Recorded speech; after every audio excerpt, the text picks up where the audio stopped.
반갑습니다. 떠먹여주는 세법의 덫의 박세준 세무사입니다.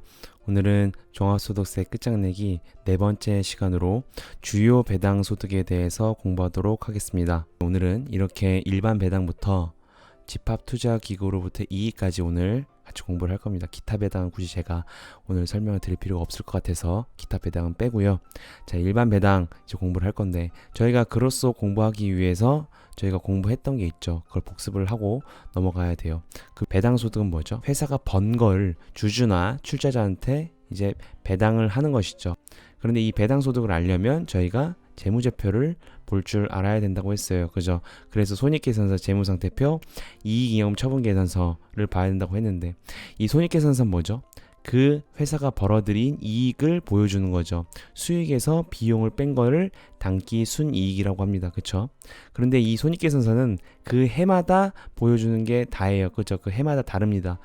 쌓이는 것이 아니고 그 해의 정보만을 보여주고 끝이 나는 거죠. 그래서 2019년도 거다. 그럼 2019년도의 정보만 보여주는 겁니다. 2019년도 거면 2019년의 당기순이익이 끝이에요. 2018년도 거는 2018년도 끝이고 2020년도 마찬가지입니다.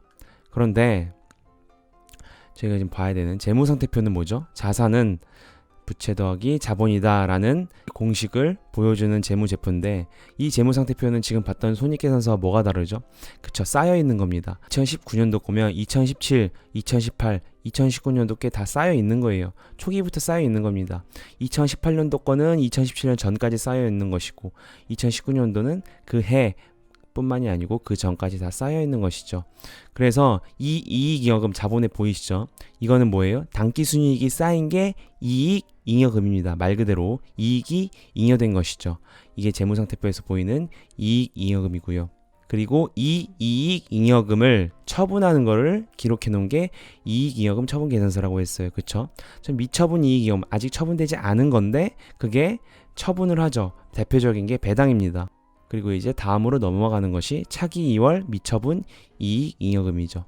그래서 전기에 다 처분하지 않고 넘어온 것이 전기 2월 미처분 이익잉여금이고 당기순이익, 그쵸? 지금 이게 쌓이는 겁니다. 그래서 미처분 이익잉여금을 형성을 하고 자 보면은 각각의 손익계산서에 나온 이 당기순이익들이 저 미처분 이익잉여금에 쌓여 있는 것이죠. 그래서 배당을 하는 겁니다. 그게 배당이에요. 자, 그래서 재무제표의 기초를 받고 이게 어떻게 흘러가는지 볼게요. 손익계산서에서 자, 이 당기순이익이 지금 이 이익잉여금 처분계산서의 당기순이익 여기로 들어가는 겁니다. 그래서 배당을 하죠. 저희가 지금 배우는. 그래서 그 받는 게 배당소득이 되는 것이고 어디 들어가요? 또 재무상태표에서 이익잉여금 여기에 쌓이는 겁니다.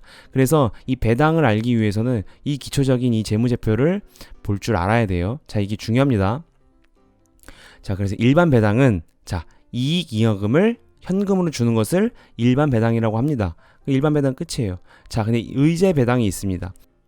의제는 뭐죠? 간주를 한다는 거예요. 즉 의제 배당인데 회계에서는 배당으로 보지 않는다는 거예요. 회계에서 배당은 현금 배당밖에 없습니다. 현금으로 주고 받는 사람이 그 현금으로 받았을 때 그거를 배당소득이라고 하는 것인데 회계에서는 자, 세법에서는 달라요. 그 현금 배당뿐만이 아니고 세법에서는 이 의제 배당도 배당을 본다는 거예요. 자, 두 가지가 있는데 무상주 의제 배당이 있습니다. 잉여금 자본 전입으로 수령한 무상주 의제 배당이에요. 두 번째로 의제 배당인데 감자, 해산, 합병, 분할로 인한 의제 배당이에요. 이 두 가지를 공부를 해야 됩니다. 사실은 이게 법인세에서 배우는 거기 때문에 법인세에서는 더 자세하게 배워야 돼요. 그런데 오늘은 소득세에서 배당소득이 있죠. 그래서 그렇게 깊게까지는 들어가지 못하고 어떤 개념인지에 대해서만 오늘은 공부를 할 겁니다. 먼저 잉여금 자본 전입으로 수령한 무상주 의제 배당이에요. 암호죠. 잉여금, 자본 전입, 그리고 무상주 의제 배당 이 네 개가 지금 합쳐진 말입니다. 자, 이제 하나하나 볼 거예요.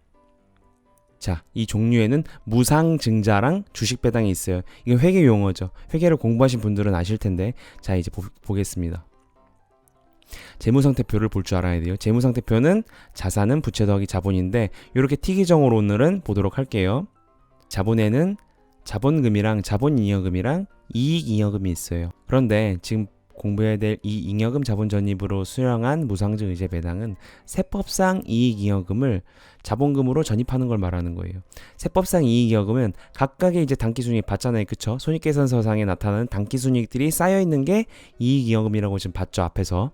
자, 이 이익잉여금을 자본금으로 전입을 하는 겁니다.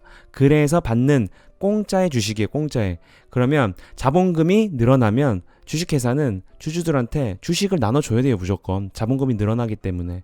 대신에 그 주주들은 현금을 주고 받는 것이 아니라 공짜로 받는 겁니다. 대신에 그 공짜로 받기 때문에 회계에서는 배당으로 보지 않아요. 그러나 세법에서는 보는 거예요. 자, 이제 볼 거예요, 이거를. 본격적인 공부 들어가기 앞서서요, 간단한 개념을 정리하고 갈게요.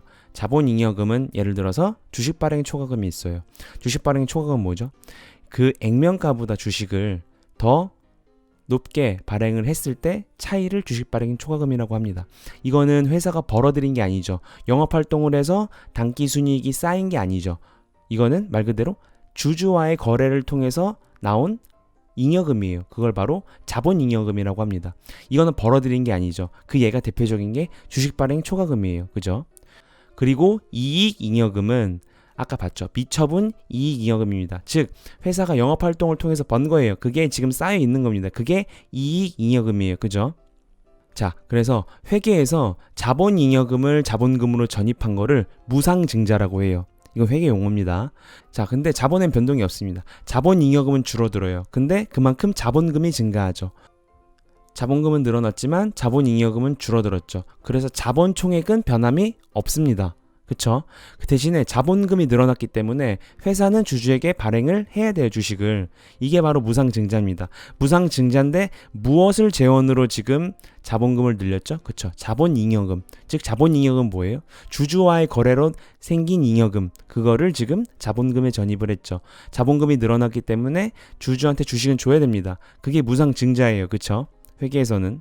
그리고 이익잉여금을 자본금에 전입할 수도 있어요. 이거는 주식배당이라고 합니다. 이것도 마찬가지로 이익잉여금은 줄어들었어요. 그런데 자본금은 늘어났죠. 그만큼 똑같이. 그렇기 때문에 이익잉여금이 줄어든 만큼 자본금이 늘어나서 자본은 총액은 변동이 없습니다. 대신에 자본금이 늘어났기 때문에 마찬가지로 무상증자처럼 회사가 주주한테 주식을 발행을 해야 돼요. 대신에 이거는 뭘 재원으로 했죠? 이익잉여금을 재원으로 자본금을 늘렸죠. 그렇기 때문에 이건 주식배당이라고 합니다. 자, 이제 회계 용어를 지금 공부를 했어요. 이제 본격적으로 들어가겠습니다. 자, 근데 세법상의 자본은 회계랑 자본이랑 좀 달라요. 똑같습니다. 자본금은 자본금인데 뭐가 달라지냐? 자본잉여금 중에서 세법상에서는 자본잉여금을 볼 수도 있지만 이익잉여금이 있어요. 회계상의 자본잉여금이 세법상에서는 이익잉여금으로 보는 게 있다는 거예요. 그쵸? 요게 차이입니다. 근데 우리는 지금 회계를 가지고 지금 과세를 하는 게 아니라 세법을 가지고 과세를 하는 거기 때문에 이 세법상의 자본으로 되어 있는 이 구분된 거를 공부를 해야겠죠. 그죠? 그래서 이 이익잉여금, 원래 회계상에서도 이익잉여금이고 세법상에서도 이익잉여금 뿐만이 아니고, 자, 이 이익잉여금, 자본잉여금이에요. 회계에서는 자본잉여금이지만 세법에서는 이익잉여금을 보는 게 있다는 거예요. 그쵸? 이 두 가지의 이익잉여금을 자본금으로 점입했을 때 발행해서 받는 것을 무상주 의제배당이라고 하는 겁니다. 그런데 용어는 회계로 용어가 되어 있습니다. 무상증자랑 주식배당은 세법상으로 만들어진 개념이 아니고 회계상으로 만들어진 개념이에요. 그래서 밑에 지금 이익잉여금 있죠. 요거는 회계상도 이익잉여금이잖아요. 요거는 무상증자가 아니고 아까 뭐라 그랬죠? 주식배당이라고 했어요. 그쵸? 그런데 이 오른쪽에 있는 이익잉여금, 이건 회계상에서는 자본잉여금이죠. 그렇기 때문에 자본잉여금을 자본금으로 넣기 때문에 이건 무상증자입니다. 세법상에서는 똑같은 이익잉여금을 가지고 자본금으로 넣은 건데 회계상으로는 밑에 이익잉여금은 주식배당이에요. 그런데 오른쪽, 왜냐하면 회계상으로 지금 이 개념이 만들어졌기 때문이에요. 그래서 회계상으로는 자본잉여금이나 세법상으로는 이익잉여금이 있죠. 요거는 무상증자라고 하는 겁니다. 그래서 이 두 가지가 나올 수밖에 없는 거예요. 자, 그래서 결국에는 세법상의 이익잉여금을 자본금에 전입한 것이 이 무상증 의제배당인데, 이게 회계상에는 자본잉여금으로 볼 수도 있기 때문에 무상증자도 들어가 있는 거예요. 자, 볼게요. 정리한 거를. 자, 세법 배당인지 아닌지 보겠습니다. 첫 번째, 이익잉여금이에요. 회계상에서도 이익잉여금이고 세법상에서도 이익잉여금이에요. 이거는 자본 전입을 했어요. 그럼 뭐라 그랬죠? 이거는 주식배당이에요. 그쵸? 그렇기 때문에 이거는 세법상 배당이 맞습니다. 두 번째 볼까요? 이익이익금이 이거는 뭐예요? 회계상으로는 자본이익금이지만 세법상으로는 이익이익금입니다. 그래서 이것을 자본금으로 전입을 했어요. 이거는 주식 배당이에요, 무상증자예요? 무상증자죠. 왜냐하면 이 주식 배당이냐 무상증자라는 이 용어는 회계상으로 용어라고요. 세법상 용어가 없다고요. 회계상 용어로 따라가기 때문에 이거는 무상증자입니다. 하지만 세법상에선 배당인 거예요. 왜요? 세법상으로는 이익이익금이니까. 그쵸? 그럼 위에 거 볼까요? 회계상으로도 자본이익금이고 세법상으로도 자본이익금이에요. 이건 뭐죠? 당연히 무상증자죠, 이것도. 왜냐면 회계상의 자본이익금을 자본금으로 넣은 거니까. 그쵸? 이거는 세법상 배당이 아닌 거예요. 그죠? 지금 이 개념도 지금 어렵기 때문에 제가 지금 바로 지금 설명드릴 예외 사항은 지금 세법 많이 공부하신 분들만 따라오시면 돼요. 그런데 이제 헷갈리는 게 있습니다. 회계상으로 자본이익금이에요. 그리고 세법상으로도 자본이익금입니다. 그러면 우리 상식상 세법상 배당이 되면 안 되죠. 그렇죠? 그런데 예외적으로 세법상 배당이 되는 게 있어요. 두 가지입니다. 자기주식 소각이익이랑 지분율 증가에 따른 이제 이익이 있는데, 자기주식 소각이익은요 다가 아니고 이 요건이 충족이 돼야 돼요. 소각일, 자기주식 그 소각 그 당일로부터 2년 내에 전입했다. 그러면 세법상 배당이 돼요. 그리고 소각 당시에 자기주식이 취득가액보다 시가가 높아요. 그러면 이유가 있습니다. 이건 이제 이렇게까지 들어가면 이제 법인세까지 다 이제 깊게 들어가는 거라서 이건 빼고요. 어쨌든 간에 요 경우에는 자기 주식 소각 이익이라 하더라도 세법상 배당으로 봐요. 그리고 지분율 증가 같은 경우에는 피투자에서 투자를 받은 그 회사가 자기 주식을 보유하고 있어요. 그로 인해서 이익을 얻는 게 있습니다. 그런 거는 세법상으로 배당을 봐요. 단 예외가 뭐라고요? 이것도 세법상으로는 자본이익금이라고요.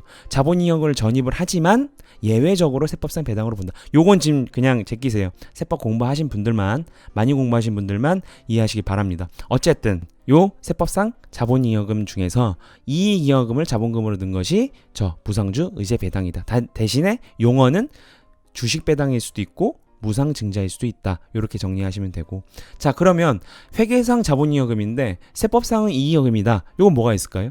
자, 자기주식 처분이익이 있고요. 출자 전환 채무 면적이 있고 1% 재평가 적립금이 있어요. 이 세 개는 회계상으로는 자본이익으로 봅니다. 그러나 세법상으로는 이익이익으로 봐요.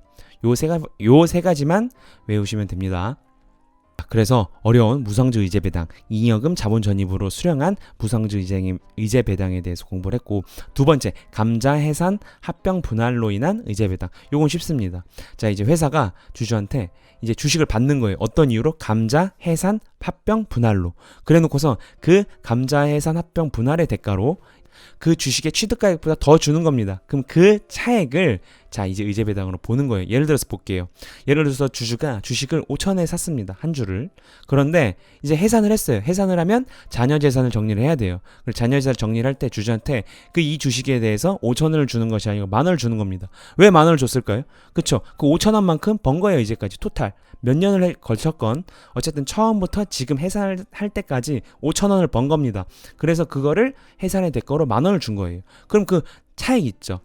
얼마예요? 10,000원에서 5천원을 빼 5천원이죠. 그렇죠? 그 5천원이 이 세법에서는 배당으로 보는 거예요. 맞죠? 그래서 이것도 의제 배당으로 보는 겁니다. 회계에서는 보지 않지만 세법상으로 본다. 그래서 의제 배당이에요. 자, 그럼 인정 배당 보겠습니다. 인정 배당은 법인세법상에서 이제 세무 조정을 하는데 그 세무 조정 중에서 사회 유출, 즉 주주한테 사회 유출로 된 거를 인정 배당이라고 합니다. 자, 간단하게 볼게요. 법인 세무 조정 뭐죠? 회계랑 세법을 자 이제 차이조를 조정하는 건데, 세무 조정이란 걸 통해서 세법으로 만드는 거예요, 회계를. 자, 그래서 오늘 배당 이 공부하는 게 어렵습니다. 계속 법인세를 끌어오죠. 그래서 법인세 끝장내기 이제 조만간 시작할 건데 그거를 참고하시면 될 것 같아요. 예를 들어서 회계에서는 수익이 아니에요. 근데 세법에서는 수익입니다. 그럼 세무조정에서는 입금 산입이라고 하는 거예요. 저희는 어차피 과세를 목적으로 하는 거기 때문에 회계가 필요 없습니다. 무조건 세법에 맞추는 거예요. 그래서 회계에서는 수익이라고 했어요. 그런데 세법에서는 수익이 아닙니다. 그럼 입금 불산입이라는 세무조정을 하는 것이고, 회계에서는 비용이 아니라고 했어요. 근데 세법에서는 비용입니다. 그러면 손금 산입이라고 하는 것이고, 회계에서는 비용이에요. 그런데 세법에서는 비용이 아니네요. 이게 제일 많아요. 손금 불산입이. 그래서 손금 불산입을 통해서 비용을 부인하는 겁니다. 이게 세무조정인데, 자 이제 세무조정할 때 이렇게 바꾸면 이제 플러스가 되는 것이고 위는, 밑에는 마이너스가 되는 것이에요. 그래서 입금 산입이랑 손금 불산입이 과세 표준에 플러스가 되는 것이고, 손금 산입이랑 입금 불산입이 과세 표준에 마이너스가 되는 것이에요. 그런데 이제 이렇게 수익이랑 비용에 플러스 마이너스 하는 것뿐만이 아니고 이제 소득 처분이라는 것을 해야 됩니다. 이 소득 처분이라는 게 이제 시기 차이가 있어요. 시기 차이라는 것은 똑같습니다. 회계랑 세법이랑 토탈로 봤을 때는 수익이든 비용이든 총액은 같아요. 그런데 각각의 시기마다 그 기준이 다르기 때문에 그 시기가 다른 겁니다. 그게 바로 유보라는 거예요. 지금 이 세무조정 이해가 안 가시면 지금 엄청나게 지금 간단하게 핵심만 설명하는 거기 때문에 이해 못 하시고 넘어가셔도 돼요. 시기 차이가 유보라는 것이고, 자, 여기서 마이너스 시기 차이는 마이너스 유보라고 하는 거예요. 지금 이걸 공부하려는 게 아니고, 자, 플러스에서 이제 사회 유출이라는 게 나옵니다. 사회 유출은 어떤 사람 때문에 비용이 부인됐거나 수익이 올라갔어요. 플러스만 나오는 거예요. 지금 그래서 입금산입이나 송금불산입만 나와 있죠, 세무조정에. 그런데 어떤 사람 때문에 됐느냐, 그 사람을 소득세를 물겠다라고 하는 게 사회 유출이에요, 간단하게 말해서. 자, 그래 예를 들어 주주 때문에 발생했다, 이 세무조정이, 또는 임직원 때문에 발생했다, 아니면 그 상대의 법인 또는 상대의 개인 사업자, 기타 사람 때문에 발생했다에 따라서 다른데, 주주 때문에 이 세무조정이 발생했다라고 한 것이 인정배당이라는 것이고, 임직원 때문에 인정상여, 기타라는 사람 때문에 나온 게 인정기타소득이라고 하는 거예요. 그래서 이 세무조정, 예를 들어서 비용이 부인됐어요. 그럼 송금불산입이겠죠. 그런데 누구 때문에 발생했다? 주주 때문에 발생했다. 그러면 주주한테 그 배당소득을 물리는 겁니다. 그래서 인정배당이란 게 나온 거예요. 자, 그래서 여기까지만 할게요. 세무조정은 사실 30분 넘게 설명을 해도 좀 모자랍니다. 간단하게 설명을 드린 거니까. 어쨌든 인정배당이라고 하는 것은 법인세에서 과세표준이 플러스가 된 것인데, 그 원인이 뭐다? 누구 때문이다? 주주 때문이다 해서 나온 게 인정배당이라고 하는 거예요. 자, 그럼 집합투자기구로부터의 이익 보겠습니다. 집합투자가 뭐예요? 주주가요, 이제 펀드입니다. 펀드. 주주가 직접 투자하지 않고요, 펀드를 통해서 투자하는 거예요. 펀드 요즘 되게 많이 하시죠. 그래서 펀드에 돈을 지불하는 겁니다. 내 이만큼을 투자해줘. 그럼 이제 펀드에서 펀드 매니저들이 이제 주식이랑 채권 시장에 이제 투자를 하는 것이죠. 그래서 그 주식이랑 채권 시장으로부터 이제 이익을 이제 주주한테 분배를 하는 거예요. 그죠? 그러면 주식이랑 채권 시장에, 자, 이제 이자 소득이 나올 수도 있고요. 그치? 배당 소득이 나올 수도 있고, 채권 처분 소득이 나올 수도 있고, 상장 주식 처분 소득이 나올 수도 있어요. 그쵸? 그런데 세법에서는, 자, 어떻게 돼 있냐? 이자 소득이랑 배당 소득이랑 채권 처분 손익을 다 배당 소득으로 봅니다. 펀드에서 벌어들인 거를 이자 소득, 배당 소득, 채권 처분이라고 이제 과세를 종류별로 나누지 않고, 저 세 가지는 무조건 배당 소득이라고 봐요. 펀드에서 번 거는. 그리고 상장 주식 처분 이익은 소득세법상 열거가 돼 있지 않습니다. 열거된 것만 과세하는 게 소득세죠. 열거주의죠. 그쵸? 그런데 상장 주식 처분 손익은 소득세법상 열거돼 있지 않아요. 그러니까 상장 주식은 과세 대상이 아닙니다. 대신에 이미 같이 저랑 이제까지 열심히 공부하신 분들은 의아하실 거예요. 채권 처분 손익도 저번 시간에 제가 분명히 소득세법상 과세 대상이 아니라 그랬어요. 볼게요. 복습하겠습니다. 채권 증권의 이자 할인액, 제가 이렇게 공부하면서 예를 들어서 매도를 했다. 그렇죠. 그럼 이 양도 차익이 발생하잖아요. 채권의 양도 차익. 그렇죠. 그럼 채권의 양도 차익은 열거돼 있지 않아요. 그래서 이것도 사실은 세법상 열거돼 있는 과세 대상이 아닙니다. 그런데 지금 보면은 지금 채권 처분 손익이 지금 들어와 있죠. 이게 발생했을 경우에 지금 어디에 배당 소득으로 지금 과세를 한다고 지금 돼 있어요.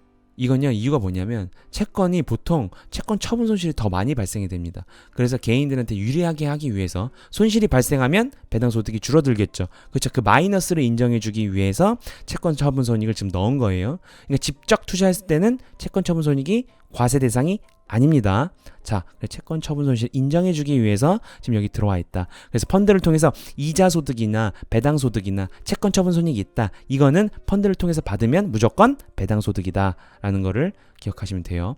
자, 그럼 만약에 비교해서 직접 투자를 했어요. 주주가 펀드를 통해서 하지 않고 직접 주식 채권 시장에 투자를 한 겁니다. 그래서 지금 이제 이익을 내고 있는 거예요. 자, 똑같이 볼게요. 이자 소득, 배당 소득, 채권 처분 손익, 상장 주식 처분 손익 볼게요. 이자 소득이면 이자 소득으로 이제 과세가 되는 겁니다. 그리고 배당 소득이다. 마찬가지로 배당 소득 과세가 되는 거예요. 근데 채권 처분 손익은 지금 열거돼 있다고 했어요, 안 돼 있다고 했어요? 그렇죠. 열거돼 있지 않다고요. 이건 과세 대상이 아닌 거예요. 상장 주식 처분 손익은요, 마찬가지입니다. 이것도 소득세법상 열거돼 있지 않아요. 그렇기 때문에 직접 투자를 한다. 근데 이자로 발생이 됐다. 그럼 이자 소득이에요.